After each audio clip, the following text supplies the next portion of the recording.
Bonjour à tous, bonjour à toutes. Aujourd'hui, je suis avec Alexis. Bonjour. Alexis, qui a été un de mes premiers élèves de la formation Campus Invest et qui aujourd'hui a réalisé avec succès son premier investissement qui génère un beau cash flow positif. Alexis qui habite en région parisienne et qui a décidé d'investir à distance et qui a fait ça vraiment avec succès.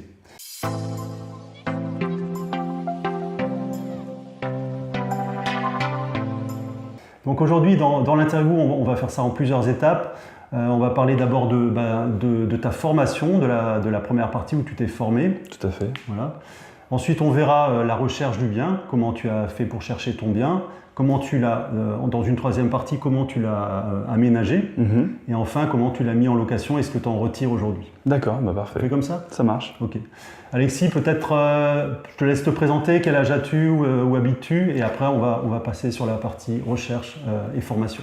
Ça marche. Bah alors moi c'est Alexis, donc j'ai 35 ans. J'habite en région parisienne et comme l'a dit Eric, j'ai investi sur Reims en région parce que comme beaucoup en région parisienne c'est beaucoup trop cher.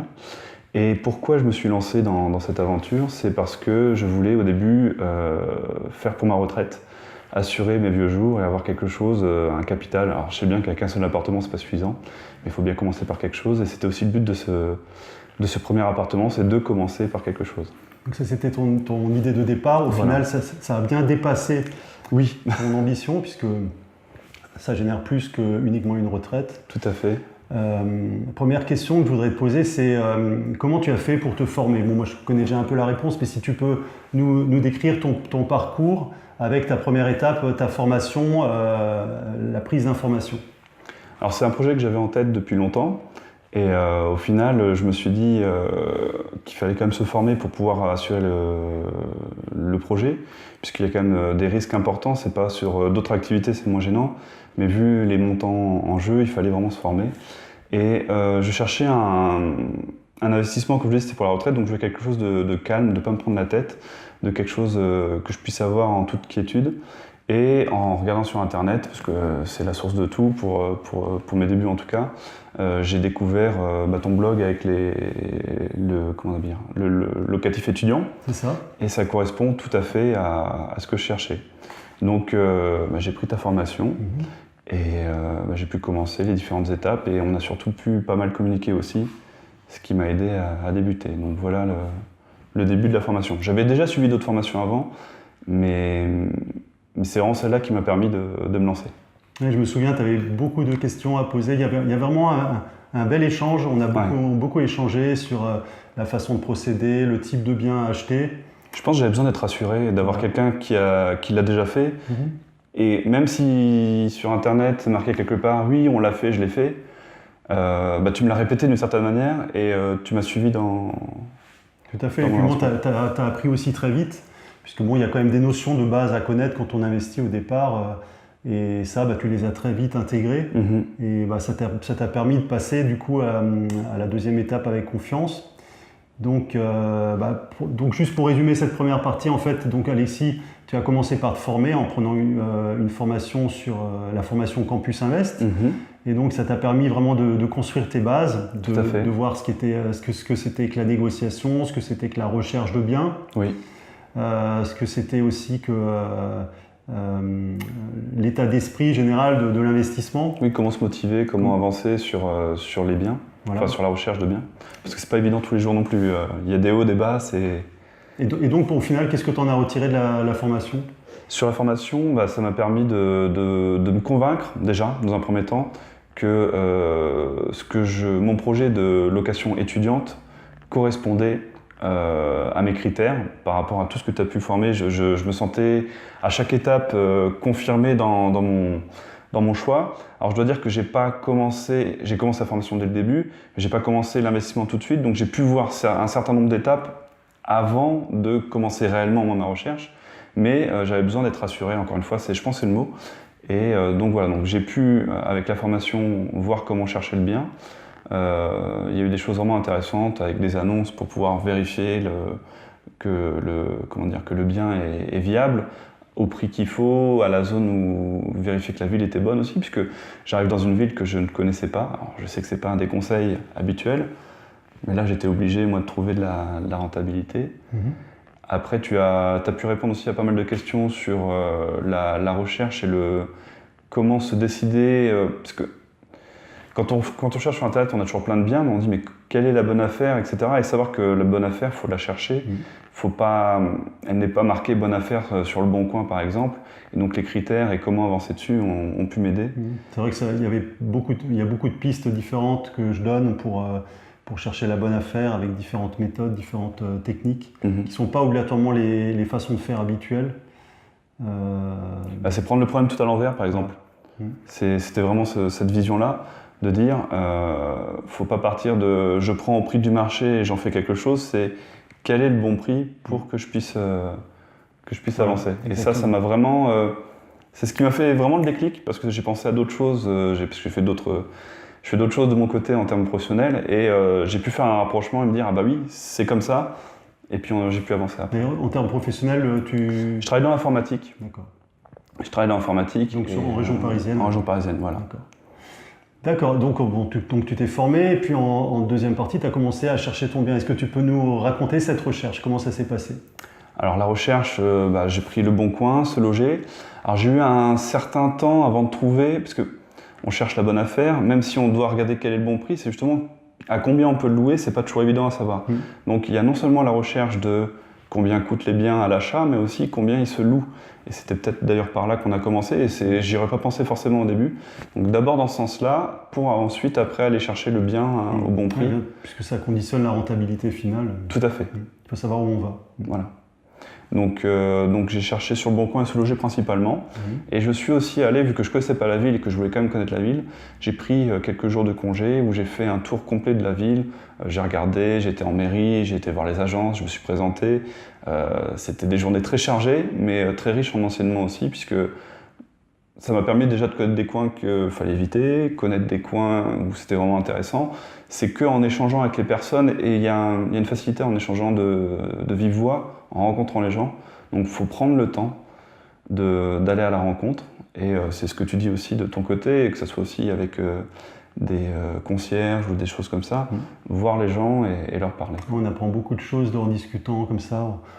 Devant un immeuble, en rencontrant les gens qui habitent sur place, on apprend beaucoup de choses en fait. Voilà. Faut assumer qu'on est en train de chercher, pas le faire en cachette. L'assumer, c'est ce que j'ai fait. Et par exemple, quand je suis allé là-bas, j'ai pris un Airbnb pour me loger. Et on me demandait pourquoi tu es là-bas. Et j'ai dit c'est pour rechercher un appartement et tout. Ah ça tombe bien, mon mari il vend 3 logements. Et voilà, on est arrivé. Bon, finalement j'ai rien fait avec eux, mais ça aurait pu. Et c'est vraiment ça, faut s'ouvrir, faut être ouvert aussi à d'autres choses qu'on n'aurait peut-être pas vues d'abord, et ça apporte beaucoup. D'accord. Donc en fait, tu es allé sur Reims parce que c'est plus facile de trouver quelque chose de rentable. Tout à fait. En dehors de Paris. Et donc, comme ton premier bien, comment ça s'est passé?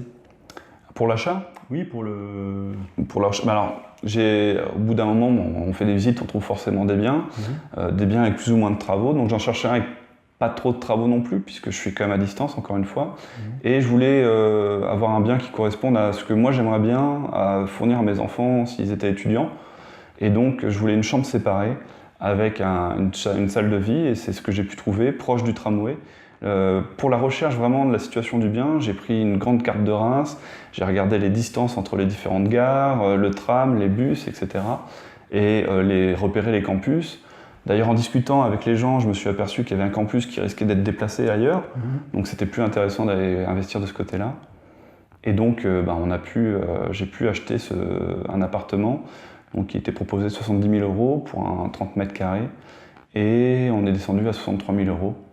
Donc c'était pas une grosse négo, j'ai pas poussé comme il a pu être dit, mais c'est le premier, encore une fois, pour moi c'était vraiment le but d'avancer. C'était en dessous du prix du marché?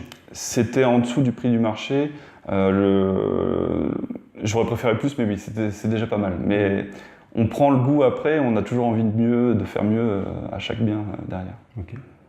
Mais donc, pour moi, quand j'ai cherché sur le bien, il est important de ne pas chercher avec des chiffres de saisonnier. Le calcul de rentabilité, pour moi, je devais avoir un cash flow à 0. Donc, minimum 0 et positif si possible. Donc, j'ai déjà trouvé un bien à 50 € de cash flow, Mais pour moi, parce qu'il y en a beaucoup qui disent oui, mais Airbnb ça passe pas, etc. Et je suis bien d'accord. Il se peut que du jour au lendemain, Airbnb ça ne marche plus ou des choses de ce genre-là. C'est pour ça qu'il faut avoir un projet étudiant qui peut fonctionner déjà de base. Si vous voulez faire du locatif en Airbnb, ce qui demande du travail supplémentaire, c'est à voir. Pardon, c'est pas pour tout le monde.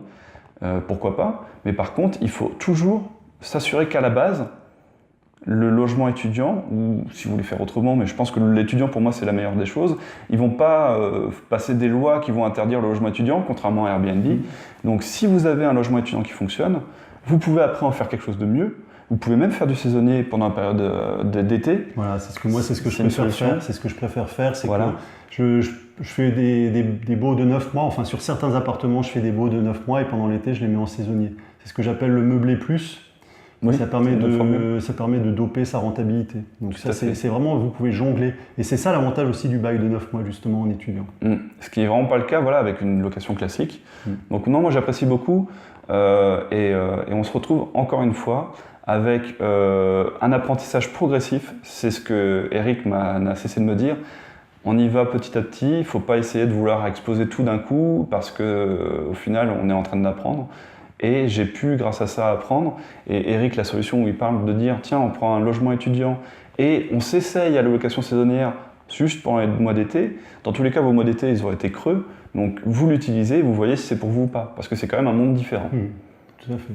On peut essayer les deux. Voilà. Et ce qui est bien aussi, c'est que quand vous commencez par un meublé classique en septembre, bon, ok, vous faites votre bail de 9 mois. Pendant les 9 mois, vous avez le temps de préparer votre location saisonnière, trouver des partenaires. Donc ça permet d'y aller aussi par étapes. Tout à fait. Vous avez un appartement, vous le mettez en location classique et pendant les mois d'hiver, vous préparez le terrain pour l'été, pour le faire en saisonnier. Ça, vous avez le temps. Tout à fait. Donc non, franchement, là-dessus, l'option du logement étudiant, même si vous voulez faire autre chose par la suite, est vraiment à considérer comme une base. Donc troisième étape, la préparation du bien, donc les rénovations. Donc tu peux nous en parler un peu, comment tu t'y es pris pour la rénovation? Alors pour la rénovation, comme je disais, je cherchais un bien qui était avec pas trop de travaux. Un petit peu quand même, enfin, j'étais pas fermé aux travaux. Après, s'il y en avait un neuf et qui était pas cher, ça allait. Au final, j'ai eu des travaux à faire, de réaménagement de la salle de bain, puisque il y a des choses à première vue, quand on visite, ça semble bien. Et une fois qu'on creuse, que les meubles sont partis aussi, qu'ils ont enlevé des choses, par exemple dans la salle de bain, non, dans la cuisine, moi je pensais pas refaire le parquet, et on s'est aperçu qu'au niveau de la cuisine, qui fait aussi salon, tout le plancher était gondolé à cause des petites fuites d'eau. Donc on a refait tout le plancher, donc c'est des choses qu'on n'avait pas prévues. Donc comment on s'y est pris? C'est déjà trouver les bons artisans. Alors normalement, on essaye le bouche à oreille, sauf que c'est dans une ville que je connais pas. Donc j'ai cherché à avoir des contacts de bouche à oreille avec les peu de gens que je connaissais sur place, à savoir l'agence immobilière, qui finalement elle avait personne à me donner. J'ai aussi demandé à un notaire que j'avais pris exprès sur Reims pour profiter aussi de ses contacts, qui m'a gentiment dit qu'il avait des contacts, des gens très bons, mais qui ne pouvaient pas me les donner parce que, vous comprenez, si je vous les donne et qu'ils font du mauvais travail pour vous, parce qu'ils sont bons, hein, mais s'ils font du mauvais travail pour vous, vous m'en voudrez et ça serait dommage. Donc je lui en voulais déjà, mais il ne s'en rendait pas compte. Voilà. J'ai demandé aussi au syndic de l'immeuble où j'ai acheté l'appartement, qui ne m'ont jamais donné de contact non plus. Donc j'étais assez étonné de cette frilosité de ne pas vouloir donner de contact, donc pourquoi pas.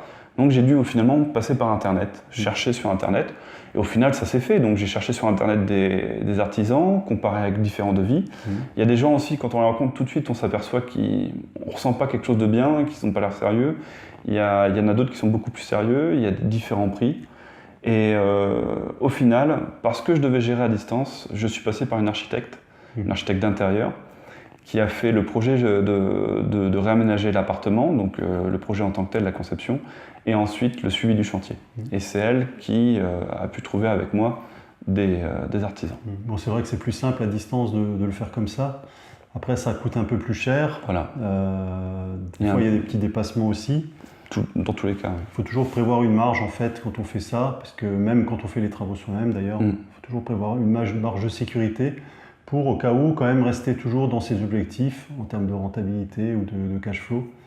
Et donc ça c'était l'étape on va dire de rénovation. Donc ça a duré combien de temps? Alors j'ai acheté en décembre et c'est qu'en mai que j'ai pu recevoir l'appartement. Donc c'était quand même assez long. Ça a été long, mais déjà il a mis un certain délai avant de démarrer le chantier. Puisque je devais partir avec un artisan qui finalement ça s'est pas fait, donc ça a retardé. Donc j'ai pris au dernier moment l'architecte, une première architecte avec qui c'est pas passé, donc finalement une deuxième. Enfin voilà, il y a eu tout du délai de lancement et il faut voir que dans tout ça j'étais à distance, donc il fallait à chaque fois que je pose un congé pour me rendre sur place, puisque les jours fériés ou les week-ends, les gens sont pas dispo et c'est normal, je vais pas critiquer. Donc voilà, c'est à distance c'est pas toujours évident, mais c'était une nécessité pour moi. Ça a pris du temps et j'en étais conscient, mais je voulais avancer. Et au final, j'en ai gagné en prenant quelqu'un sur place après. Et j'ai trouvé quelqu'un. Ouais. Il y a eu des hauts et des bas. Je dis pas que tout était parfait, mais à la fin, quand c'est enfin sorti, j'ai pu avoir ce bien en très bon état, un beau bien. D'ailleurs, les locataires, quand ils arrivent, me le disent. Ils sont très contents de dire c'est vraiment beau. Donc finalement, la stratégie que tu as utilisée, une fois que les travaux étaient terminés, donc tu es parti sur quelle stratégie de location? Alors j'étais parti en effet sur la location saisonnière, la location meublé étudiant. Et au final, je me suis dit pourquoi pas tenter la location saisonnière. Surtout qu'il était vraiment bien placé pour ça. Voilà, il était proche du centre, proche du tramway, dans une configuration qui est assez recherchée avec une chambre séparée, c'est quelque chose qui est recherché. Et donc j'ai décidé de tenter. C'est ton... Ouais, c'est bon. Donc j'ai décidé de tenter la location saisonnière en me disant écoute, déjà j'avais un cash flow positif, mais c'était quoi, 50 €, 100 € par mois maximum sur le bien en location classique étudiante, meublée. Ouais. Je m'étais dit ça coûte rien de faire la location saisonnière, donc je me suis lancé dans la location saisonnière et au final je suis très content. Parce qu'au lieu de faire 500 € par mois, là, pour le dernier mois c'était 1000 € que j'ai rapporté. En général, c'est le double. On voit la différence de cash flow. Et encore, c'était au début avec des prix qui étaient bas. Bon, par contre, dans une période comme juin qui est plutôt faste. Voilà. Mais j'attends de voir la suite. Et même si ça ne marche plus, s'il y a des changements, je peux repasser en location étudiante. Exactement, tu peux toujours t'adapter, tu n'es pas bloqué.